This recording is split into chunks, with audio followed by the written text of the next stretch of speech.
"Pick that up, sweetheart." That is what Dr. Caldwell said 47 minutes before his entire world collapsed.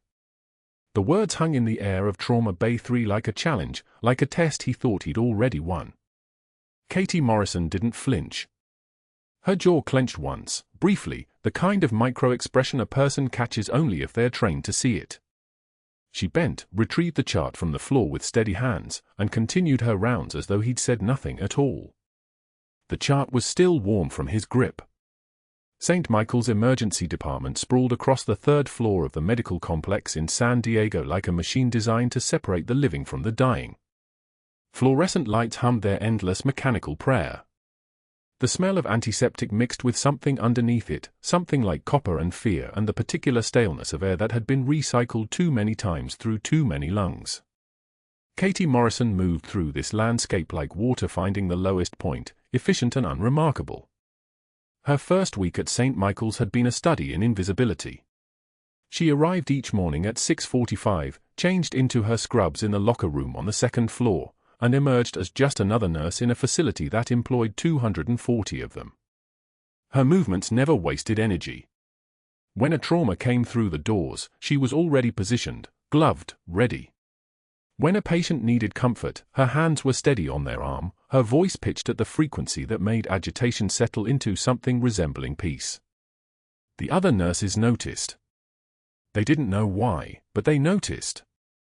There was something about Katie Morrison that made the chaos organize itself around her presence. What none of them could have known was that the chaos didn't scare her. It never had. Dr. James Caldwell noticed too, and it made him profoundly uncomfortable. He'd been the ER director at St. Michael's for 9 years, and for 8 of those years, he'd been very carefully building something that required nobody paying too much attention to detail. Supply orders for equipment the department didn't actually use. Billing codes that didn't quite match the procedures performed. A network of relationships with vendors and administrators that kept everyone comfortable and quiet. His brother-in-law was a hospital board member. His golf partner ran procurement. The system worked because nobody asked the right questions, and more importantly, nobody had the kind of unblinking competence to notice inconsistencies. Then Katie Morrison arrived. He tried to put her off balance 3 days into her tenure.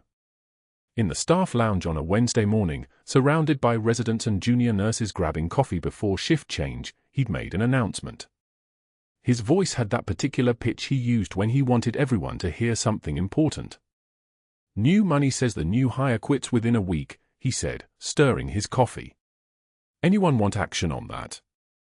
The lounge had gone quiet in the way rooms do when someone important says something designed to be cruel. 2 residents laughed nervously.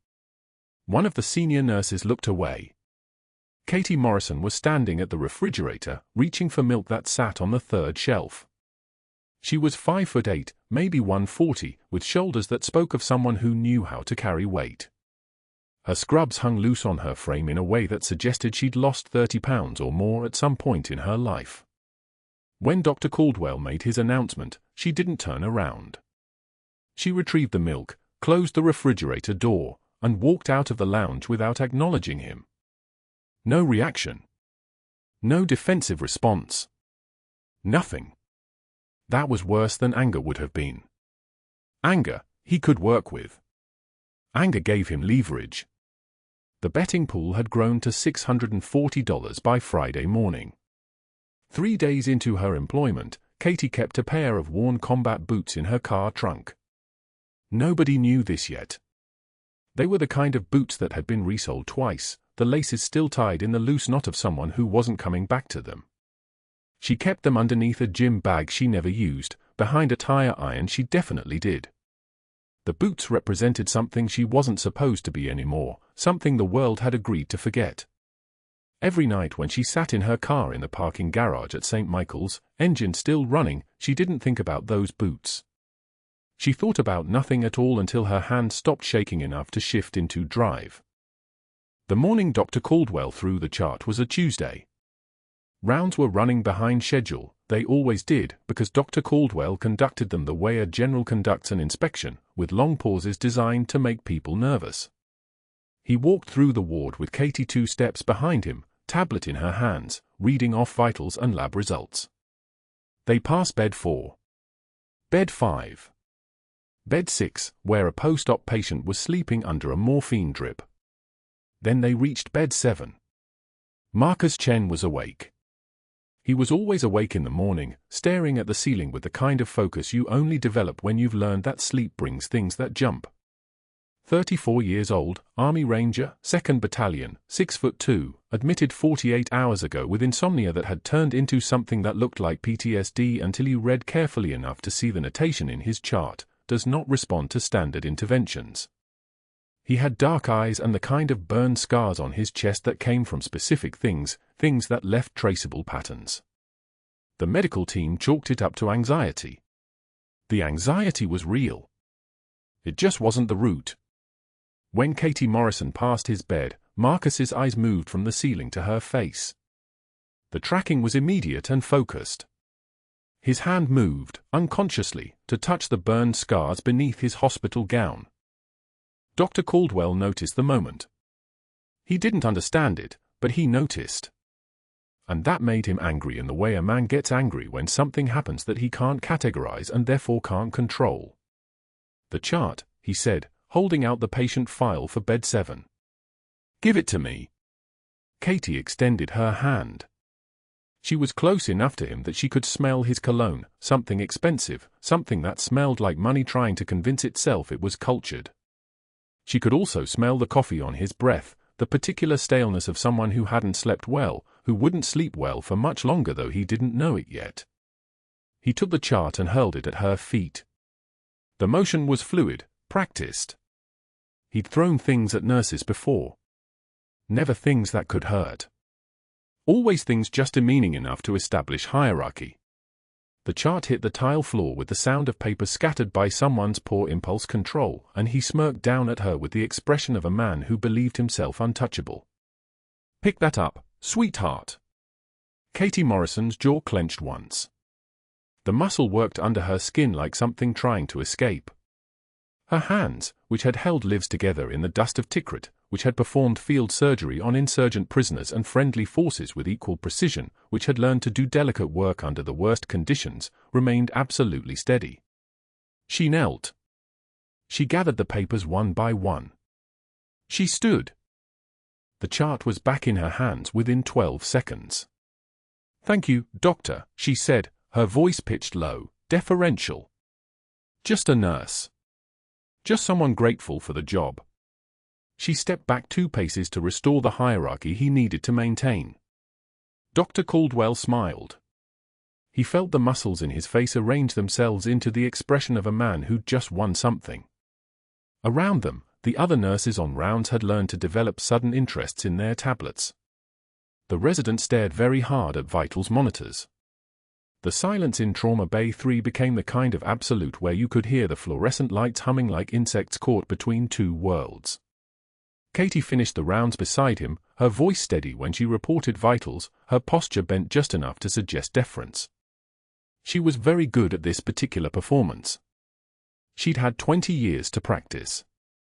2 hours later, she locked herself in the supply closet on the east wing and gripped the sink until her knuckles turned white. The room smelled like bleach and plastic and the 1,000 small medicines that keep hospitals running. Her forehead pressed against the mirror. Her breathing remained controlled, in through the nose for 4 counts, hold for 4, out through the mouth for 4. The trembling that wanted to happen, the rage that tried to claw up through her chest, the part of her that whispered suggestions about where she could hit Dr. Caldwell to make him understand, all of that she locked down behind teeth that didn't clench anymore because she'd learned better. Pain is information, she told herself. The old mantra. Pain tells you something about the world if you know how to listen.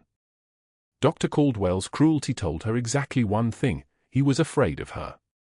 And his fear was the most dangerous thing in this building because fear makes men do things they wouldn't otherwise do. She stayed in the supply closet for 3 minutes. Just long enough. Then she straightened her scrubs, checked her reflection, and emerged looking exactly as she had before, steady, invisible, a shadow moving through the fluorescent hum of St. Michael's emergency department. What she didn't know, what nobody in the hospital could have known, was that Marcus Chen in bed 7 had watched everything. He'd seen the chart hit the floor. He'd heard every word. And his hand had moved from the burn scars on his chest to grip the bed rail so hard the plastic cracked under his fingers. 20 years ago in Tikrit, there had been a Humvee burning on the street outside Forward Operating Base Liberty. 20 years ago, a nurse who moved like a shadow through dust and fire had pulled a ranger named Marcus Chen from that burning vehicle while taking shrapnel meant for him, while burning her own skin, pulling him free, while the world fell apart in flames and screams and the particular sound of ordnance finding its target. That nurse had never reported the injury. She'd just disappeared into the machinery of the military and hadn't been heard from again. Until now. Marcus Chen stared at the empty doorway where Katie Morrison had been standing. His fingers relaxed slowly on the cracked bed rail. His eyes went back to the ceiling. And somewhere in the circuits of his military mind, something began to calculate. Something that hadn't been activated in 20 years. Something that recognized exactly what was happening to the woman who'd saved his life. It was not going to allow it to continue. But that wasn't the worst part. The worst part was that Dr. Caldwell had no idea whatsoever what kind of storm was about to break against him. The cafeteria at St. Michael's hummed with the ambient chaos of a hospital in motion, the scrape of plastic trays, the clink of silverware against ceramic, the low murmur of conversation spanning 3 different shift cycles. Katie carried her tray past the doctor's table, moving with the kind of calculated invisibility that only comes from 2 decades of practice. She had learned long ago that the safest place to be was the one nobody noticed. But Dr. Caldwell had noticed her, and he was tired of being ignored. He extended his foot as she passed. The tray tilted. Gravity took over. Soup splashed across the linoleum tiles in a pattern that looked almost arterial, tomato bisque bleeding into the cracks between floor panels. A sandwich tumbled. Applesauce scattered like shrapnel. The sound of the impact silenced a 6-foot radius of the cafeteria. Heads turned. Phone cameras followed. Clumsy, aren't we? Caldwell's voice carried across the room like he'd rehearsed this moment for days. Maybe he had. I mean, maybe if you spent less time playing hero and more time on basic coordination, you wouldn't be dropping everything on the floor. He laughed. 2 residents laughed with him. The sound had edges. Katie's jaw clenched once, a single muscle twitch no larger than a heartbeat, then she knelt and began picking up the pieces. Her hands moved with absolute steadiness as she gathered the shattered plate, the scattered food, the evidence of his contempt. She didn't look at him. She didn't speak. She simply worked, gathering each piece with the precision of someone diffusing something fragile. 2 residents exchanged uncomfortable glances but said nothing. The cafeteria had already moved past this. Spectacle fades fast in a hospital. But Caldwell wasn't finished testing her yet. The next encounter came in the supply room on the 3rd floor, where Katie was restocking bandages in the early afternoon lull. Caldwell appeared in the doorway like he'd been timing his approach, cutting off her exit with the casual confidence of a man used to occupying space without question. His cologne arrived before his voice did, something expensive that didn't suit him. "You know what I think," he said, leaning against the shelves. "I think you're running from something. Nobody this competent hides in a night shift nursing job. What is it? Lawsuit from a previous hospital? License suspension somewhere else? Bad reference?" He smiled, and the smile was a weapon. People don't just vanish into nursing work unless they're hiding. Katie continued counting Gore's packages, her voice flat as a line on a dead monitor. "The insulin is 3 boxes short again, Dr. Caldwell. Should I note that in the log?" The words landed like a slap because they were indifferent. She hadn't defended herself. She hadn't explained. She had simply redirected, acknowledged his attack and moved past it as though he'd said nothing important. His face darkened. He left without a response, but the tension in his shoulders said everything. The real escalation came during morning rounds 3 days later. Katie had prepared a detailed patient file for the post-op recovery case she'd been monitoring, vitals trends, fluid balance, medication timing, assessment notes that showed not just competence but something closer to clinical artistry. Caldwell reviewed it in front of 6 residents and 4 nurses gathered around the patient's bed. His eye scanned the pages. His jaw tightened. Then, without warning, he hurled the entire chart at her feet. Paper scattered across the sterile floor like snow. "Pick that up, sweetheart," he said, loud enough for everyone to hear. "And when you're done, maybe learn to document properly. This is a hospital, not a battlefield MASH unit." The word battlefield hung in the air like he'd thrown it as a test, watching for her reaction. Katie bent smoothly, gathering pages with hands that didn't shake, with movements that revealed nothing.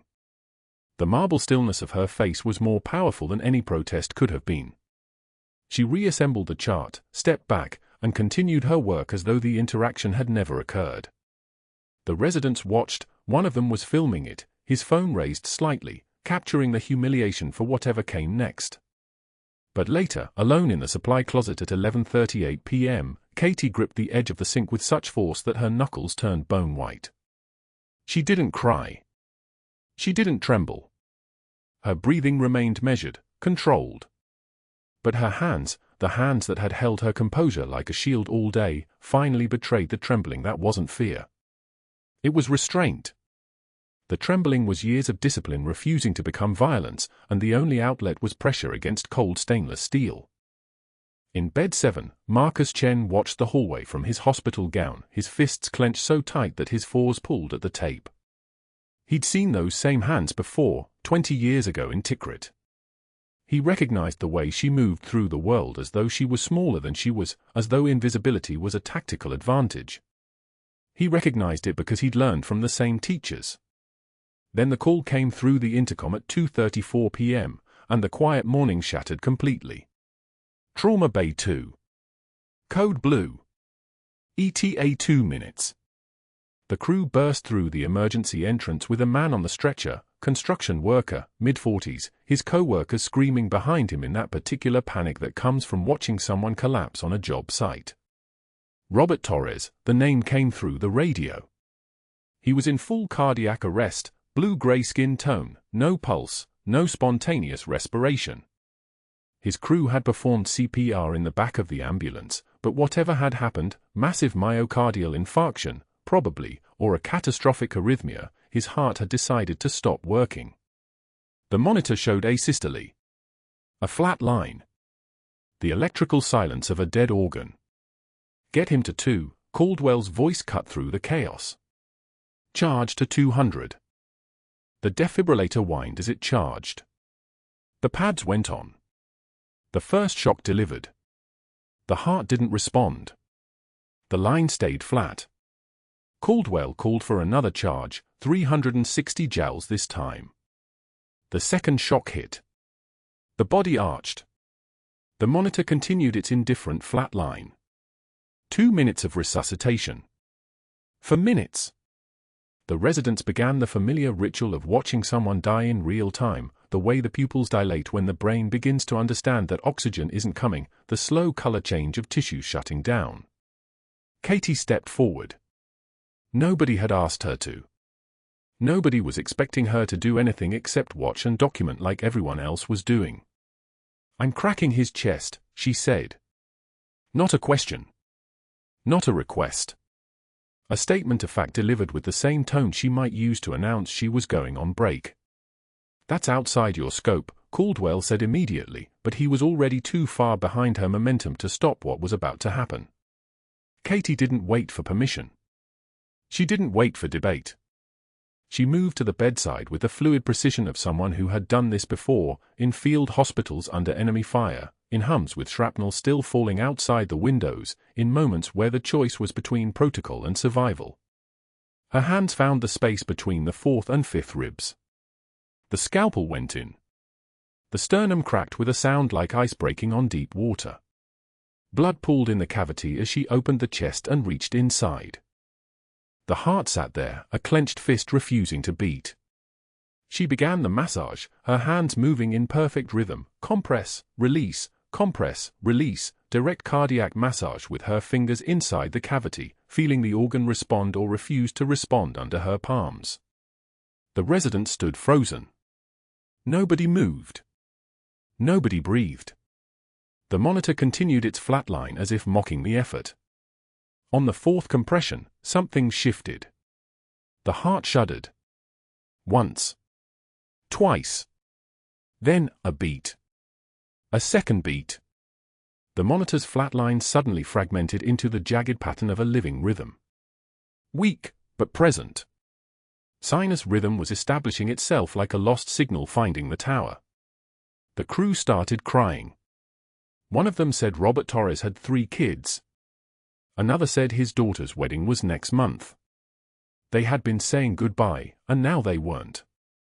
Katie stripped off her gloves with the precision of someone removing a surgical mask at the end of a procedure. Her face showed nothing, no triumph, no relief, no satisfaction. Just the quiet competence of someone who had simply done what needed doing.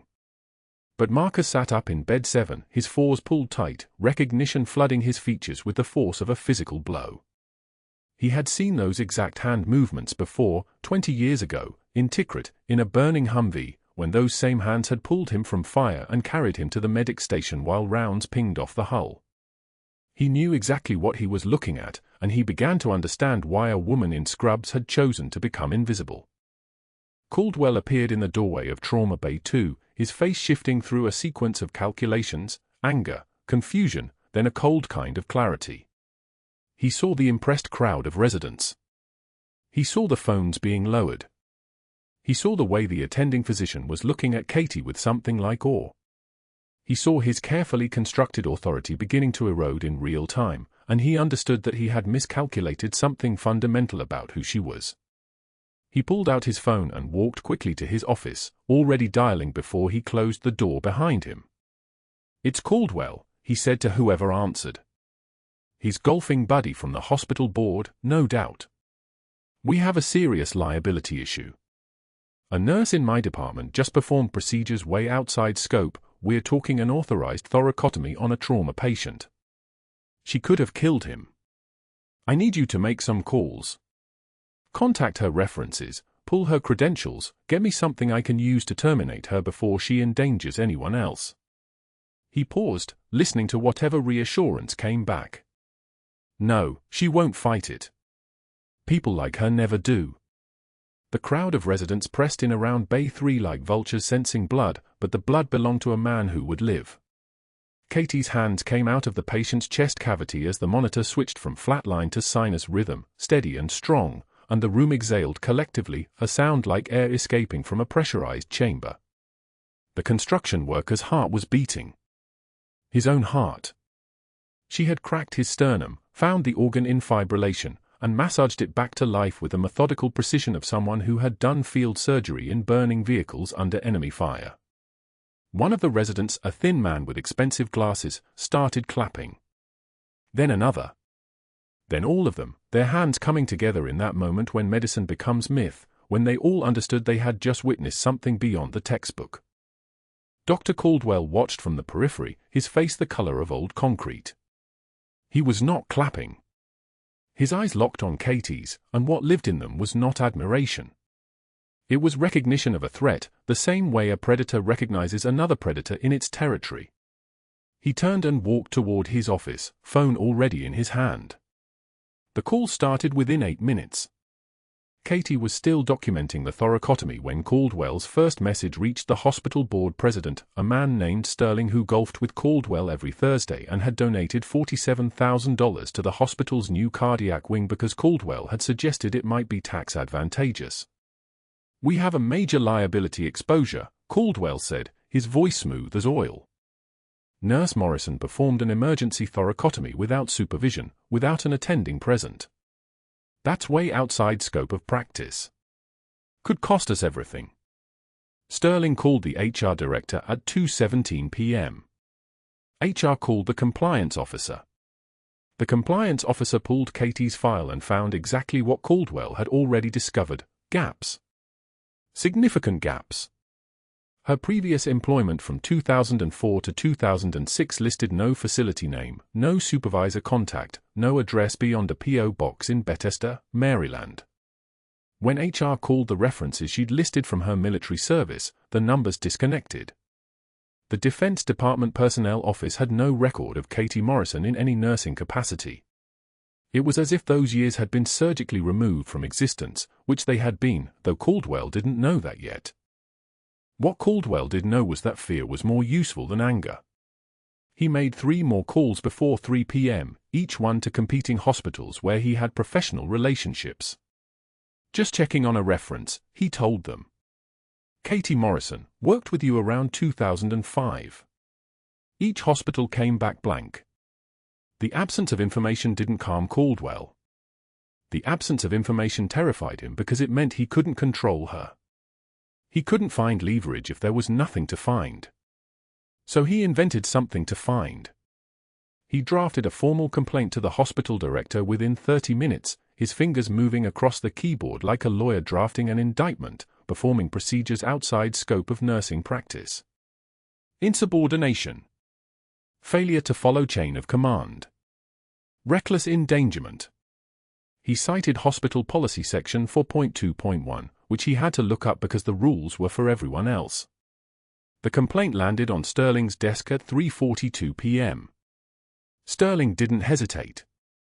The board president had already received 2 calls from Caldwell within the last 90 minutes. 2 calls meant urgency. Caldwell was the ER director, he would know clinical scope. Sterling made 1 call to HR, fast-track the termination. I want her gone by end of shift. They called Katie to the HR office at 4 p.m. The director, a woman named Patricia who had hired Katie with Caldwell's reluctant approval, couldn't look her in the eye. Effective immediately, your employment is terminated for performing procedures outside your scope of practice. The words came out like a script, rehearsed and hollow. Security will escort you to your locker and then off the premises. Katie said nothing. She had lived in a world where silence was safer than words. She turned in her badge, the one with her picture taken 3 days ago, the one that said Catherine Morrison, RN, and watched Patricia slide it into an envelope. The touch of the plastic was cool. Everything after that moved like a film on an old projector, frames clicking past without her participation. The walk through the ER took 40 seconds. She counted them because counting was easier than thinking. Her peripheral vision caught the construction worker in the trauma bay, awake now, his chest wrapped in fresh bandaging, his wife holding his hand. The one she had pulled back from the edge of death. He didn't see her. Nobody saw her. The residents who had applauded 20 minutes earlier suddenly found their charts fascinating. One of them, the thin man with expensive glasses, looked up and then quickly away, as if witnessing her humiliation might make him complicit. Marcus Chen tried to get out of bed 7. His nurse, a young man named Derek, placed a gentle hand on his shoulder. You're still under observation, Mr. Chen. You can't leave yet. Marcus's jaw clenched once, briefly, and he sank back into the mattress, his hands gripping the bed rails hard enough to turn his knuckles white. He watched Katie being escorted out of the ER by 2 security guards, one older, one younger, both looking uncomfortable. She walked between them without resistance, without looking at anyone. That walk was worse than any scream. That walk was the sound of something being erased. Caldwell stood in his office window and watched it all, phone to his ear now, taking a call from the board president. It's handled, Caldwell said, and something in his voice was smiling. She's gone. Liability eliminated. He hung up and returned to his desk, the complaint still open on his screen. He read it again. It was brilliant in its simplicity. Irrefutable. He had weaponized the system itself, and the system had responded exactly as designed. By 6 p.m., Katie was alone in her car in the hospital's parking garage, level 3, space 847. The engine was off.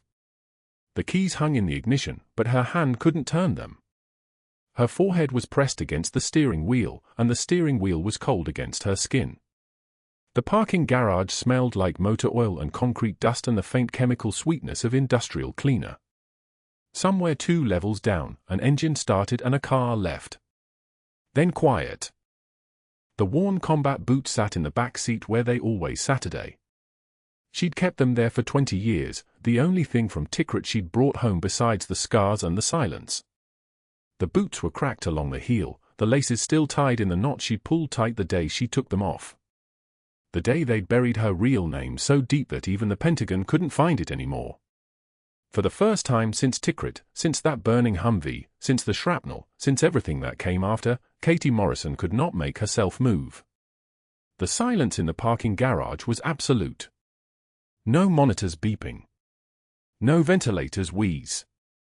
No footsteps on linoleum. Just the sound of her own breathing, which was still steady because her body had learned long ago that panic was a luxury the dead couldn't afford. She sat there as darkness fell outside the parking garage windows, as the lights flickered on automatically overhead, as the city of San Diego shifted into evening around her. Her hands rested on the steering wheel, and they were not shaking. The trembling was not fear. The trembling was restraint, the last thing holding her to a woman named Katie Morrison, the nurse, the nobody, the person who had spent 20 years trying to disappear into a uniform that no longer fit.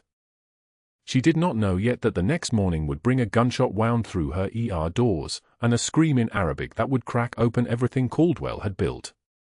The next morning arrived with sirens. Katie sat in her car in the St. Michael's parking garage, engine dead, watching the entrance through the windshield.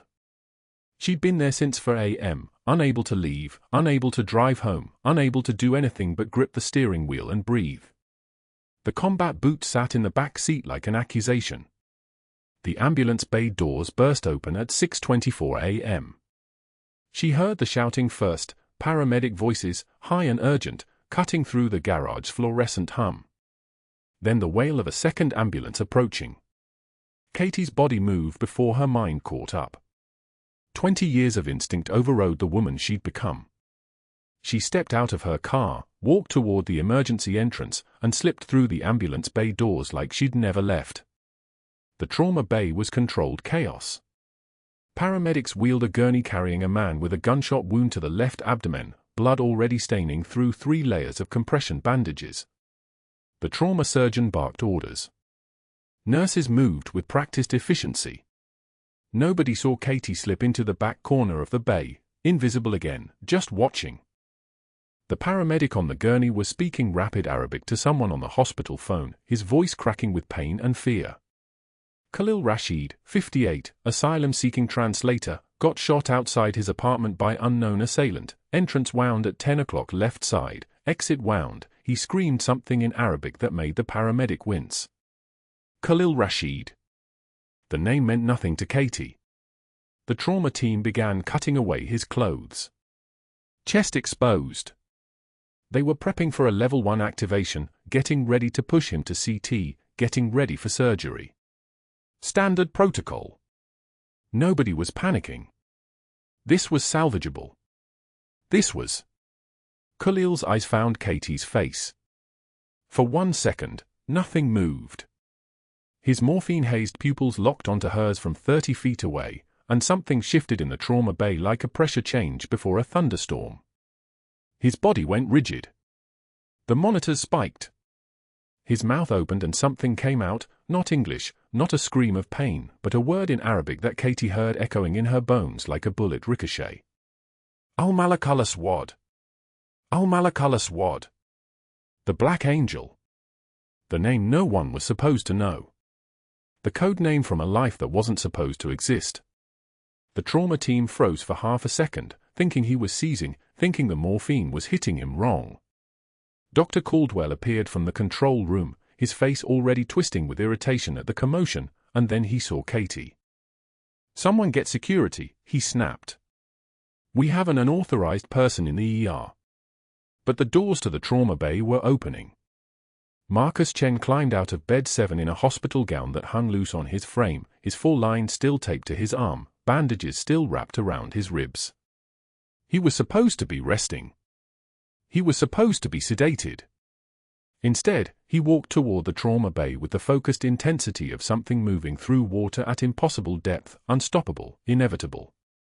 His bare feet made almost no sound on the tile. He opened his mouth, and his voice came out like a tank idling in a garage, low, steady, carrying the weight of something immovable. "Master Chief Petty Officer Katie Morrison, Div grew. The trauma bay went absolutely still. A nurse dropped a tray. The clatter echoed like a gunshot. Dr. Caldwell's face went the color of old concrete. The security guard at the far end of the bay, an elderly Vietnam vet named Bill Santos with 63 years on his face and a purple heart pinned to his jacket, snapped to attention so fast his creaky joints crackled. His eyes flooded with tears. "Master Chief Petty Officer," Bill said, his voice cracking like he was speaking the name of someone he'd thought was dead. He turned to face the gathered crowd. Louder now. Loud enough for everyone in the ER to hear. "Silver Star. 3 Purple Hearts." The words hung in the air like smoke. A resident whispered to another resident, "Div grew?" "That's," the second resident finished, "SEAL Team 6. "Holy God." Khalil kept screaming the code name from his gurney, his voice raw, and suddenly the pieces started falling into place for everyone watching. The competence. The battlefield medicine. The way she performed an open-chest procedure without hesitation. The erased background. The person who moved through the hospital like she was walking through fire and didn't even notice the heat anymore. The nobody who'd somehow pulled a man's heart back to life with her bare hands. Dr. Caldwell's phone had started vibrating in his pocket. The automatic doors slid open. A 2-star general in dress uniform stepped into the trauma bay like he owned it, dress blues sharp enough to cut, medals spanning his chest, movement that carried command through the air itself. General Raymond Chen. He'd been visiting his son. He was about to watch everything collapse. He carried a tablet. His face was carved from marble. "Someone," he said quietly, the kind of quiet that makes people flinch, "want to tell me why a Medal of Honor recommended operator is being escorted out by hospital security." He approached Katie, and his eyes met hers with the recognition of someone who'd read classified files that didn't officially exist. When he spoke, he read from the tablet with the precision of someone reading a death toll. "Master Chief Petty Officer Katie Morrison. Naval Special Warfare Development Group. Silver Star for Action in Tikrit, 2004. He paused between each line, letting them land like hammer strikes.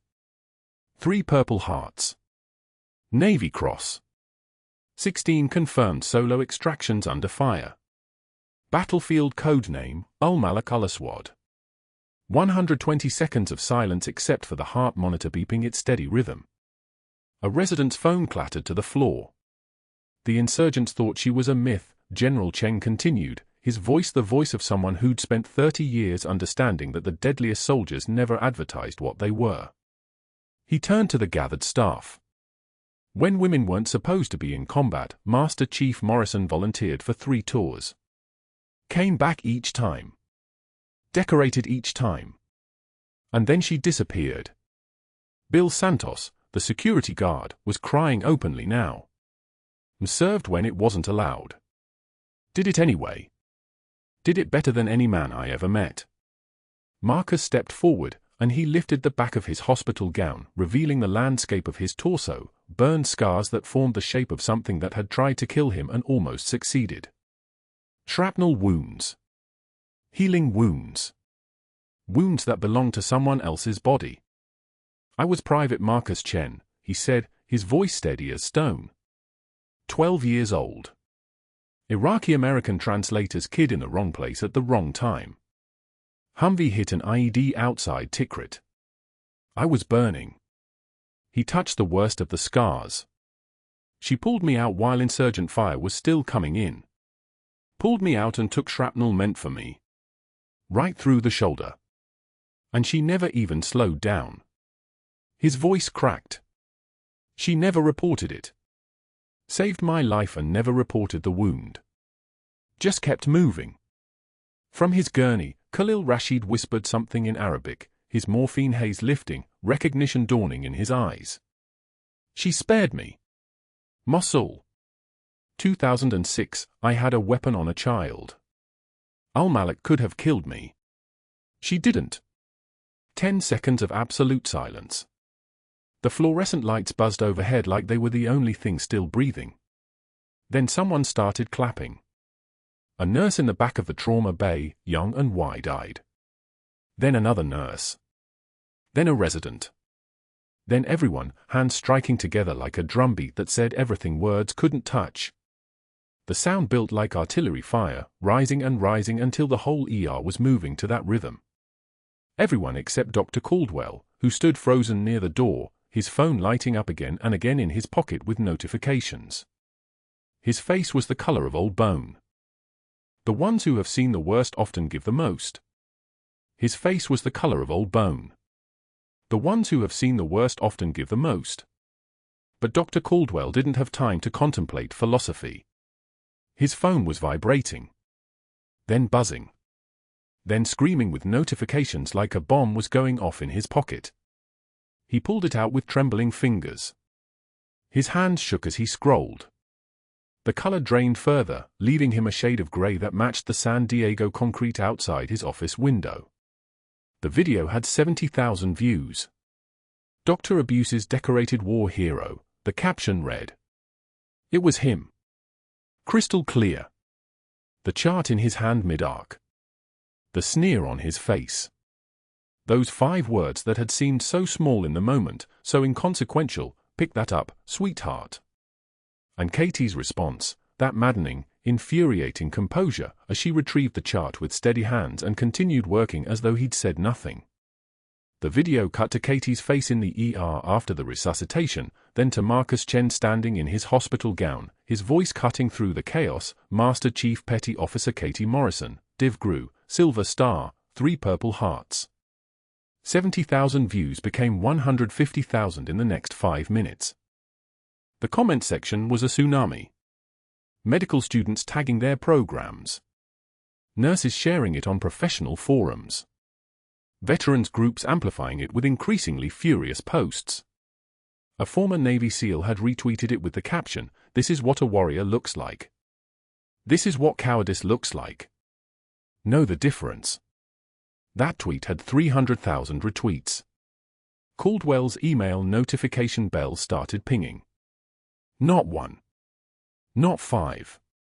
The board president's assistant sent a message marked urgent, 400 emails received in the last 30 minutes regarding Dr. Caldwell. Board emergency session called for 4 p.m. today. 400 emails. In 30 minutes. His office phone rang. The hospital's legal department. Then his malpractice insurance carrier. Then his wife, asking if he'd seen the news. He hung up without answering. His hands moved on their own, scrolling through the viral tsunami of his own destruction. Comments from nurses he'd worked with for 15 years. Resident physicians who'd trained under him. Medical directors from competing hospitals, distancing themselves with the speed of rats leaving a burning ship. But the killing blow came at 2:48 p.m. An email from Dr. Bernard Weiss. Caldwell's mentor from medical school. The man who'd trained him, shaped him, written his letters of recommendation that got him into his first fellowship. Dr. Weiss was a legend, a decorated Navy surgeon who'd spent 20 years in the field, who'd trained combat medics, who'd operated in tents under fire. His reputation was beyond question. His authority was absolute. The email was copied to the hospital board, the San Diego County Medical Board, and forwarded to 3 local news outlets. "I taught James Caldwell to save lives," it began. "What he has become disgusts me. His actions toward Master Chief Morrison represent everything that is wrong with modern medicine. Bullying. Cowardice. The abuse of institutional power against those who serve with honor. I hereby publicly disavow Dr. Caldwell and demand his immediate termination and formal apology to Master Chief Morrison and to this institution. He is not fit to wear the title of physician." The signature was simple, Dr. Bernard Weiss, Captain, United States Navy, retired, Naval Medical Command. The board president called an emergency session. The hospital's PR department issued a statement condemning Caldwell's conduct within 45 minutes. By 6 p.m., an insurance investigator was in the hospital's administrative office, pulling Caldwell's billing records for the past 6 years. By 7 p.m., they'd found it, the systematic overbilling, the inflated supply orders, the phantom procedures Katie had noticed in her first week and never reported because she was too busy trying to survive. $230,000 in fraudulent claims. Maybe more. By 8 p.m., Caldwell's medical license was suspended pending investigation. By 9 p.m., his privileges were revoked at every hospital in San Diego County. By midnight, his wife was on the phone with a divorce attorney. The medical community moved like a school of fish sensing a shark. Within 72 hours, Caldwell's name had been scrubbed from departmental directories. The hospital's website was updated. References to his research were quietly removed. Medical societies he'd belonged to for 15 years sent polite emails requesting his resignation. The country club requested the same. An investment firm managing his portfolio decided to pursue other opportunities. He became a ghost. A cautionary tale whispered in staff lounges and surgical lounges across the city. The doctor who'd bullied the wrong person.